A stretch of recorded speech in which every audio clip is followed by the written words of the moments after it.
And now talk to me about having a co-founder. So, I Mhm. mean, I think it helps when you are friends because Yeah, you kind of know each other a little bit and your quirks already. Were yeah. there any lessons that you've learnt moving from a friendship or career relationship to a business partnership?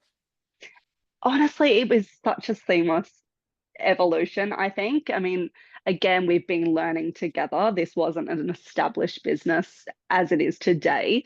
And we both have, obviously very strong opinions about what we want to see the business do and how we move forward. But we align on so many of all really of the core, Mm. foundations, I guess, and objectives that we want to achieve, and yeah, just where we see the business. So, I think we don't get caught up with the little decisions. It's like, if you are really passionate about this particular piece of branding or this collaboration or this content creator that you want to work with, whatever it might be, um, you know, we don't get hung up on it. It's like, great, let's trial it, and I think that's just I think that is, yeah, the core of our business is really just trying everything. We are trying to encourage everyone to shop pre-loved, every woman, man, and child. Um, so, you know, we're trying to, yeah, I guess, attract as many people as possible, trial anything, and yeah, don't get hung up on those small things. So it's And kind just of respecting each other's time. Again, both moms both have careers outside of Love Me Again Market, and just yeah, respecting each other's time and opinions, I love it. giving It each other sounds that like time. the mission really drives the both of Mm, you, which I think yeah. is interesting that like that is the core. So it's kind of Mm, like if we agree and align on this mission, it's kind of like the other stuff doesn't even matter, you're not yeah. kind of it's not ego driven vying for I get to make the call or this God. is my zone of genius. It's like no, as long as we're pushing the mission forward, then Yeah. who cares? I think that Mm, that's such a fabulous way to look at it. I think sometimes when founders come together, it's kind of like, well, this is my zone of genius. This is my zone of genius. And everyone's kind of like mm, vying for their piece. But to actually align on the mission first, I think that that's yeah. beautiful. Yeah. I mean, again, it's been quite an organic way to kind of work together because, you know, yeah, one person definitely would have strengths in certain areas, but because we've been growing together, it's really just Mm. been this, okay, great, you jump on the accounts today and try and get our bookkeeper on side, and you go sign this new lease, or, look at it's all the nitty-gritty stuff that really no one wants to do, but has to be Yeah. done. So it is just that, yeah, Oh, lend a hand where possible, jump in, cover each other. I mean, Izzy just went on this beautiful month holiday in New Zealand, and of course, I cover her. And now I'm holding it against her until when I want to take a holiday. yes. Oh my God, I love it so much.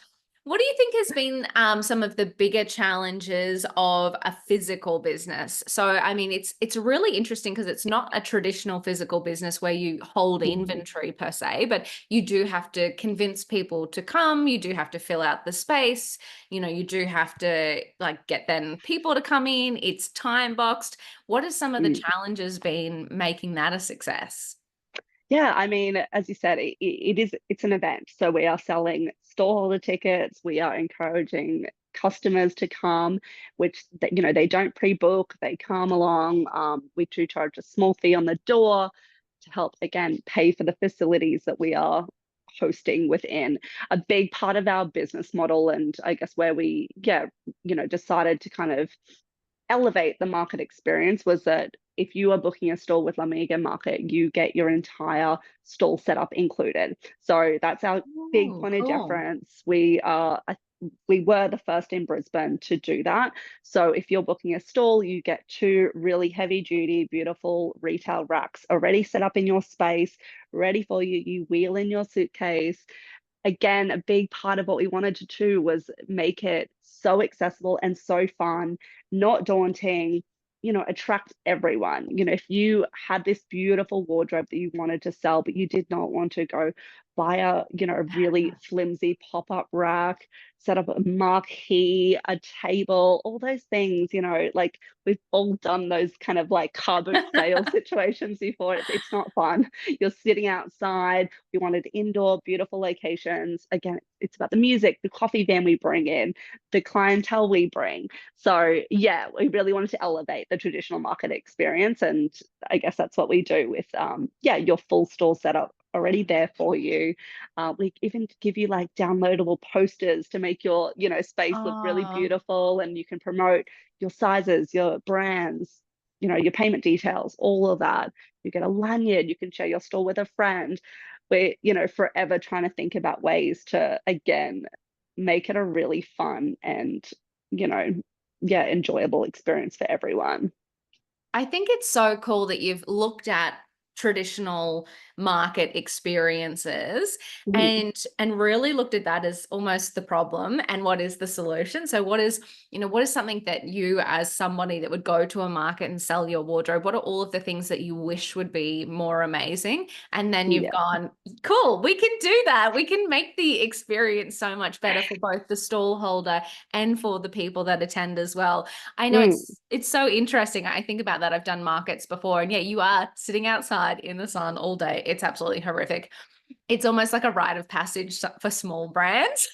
Yes, And I think, like, what if correct. there were more like incredible market experiences? How many more, brands would we be exposed to because they had an Yeah. opportunity to go in and like, yeah, sit inside for a day and love the experience? 100%. And that's such a big part of it as well. Like there's so many incredible, beautiful Australian brands that maybe you can't afford to buy them retail, right? Like I'm wearing Palm Mm. Noosa right now. And it's like the, amount of brands that you can get access to, be able to try on. We've got permanent change rooms at every location, a hell of a lot of mirrors. Get to experience brands that, yeah, one you may have never even heard of or just can't afford retail prices for. So that's a massive part of it. Zimmerman, for example, Yeah. like who can afford to go buy that retail anyway, let alone then, yeah, being able to try it on and find your exact size to then, know if that's for you.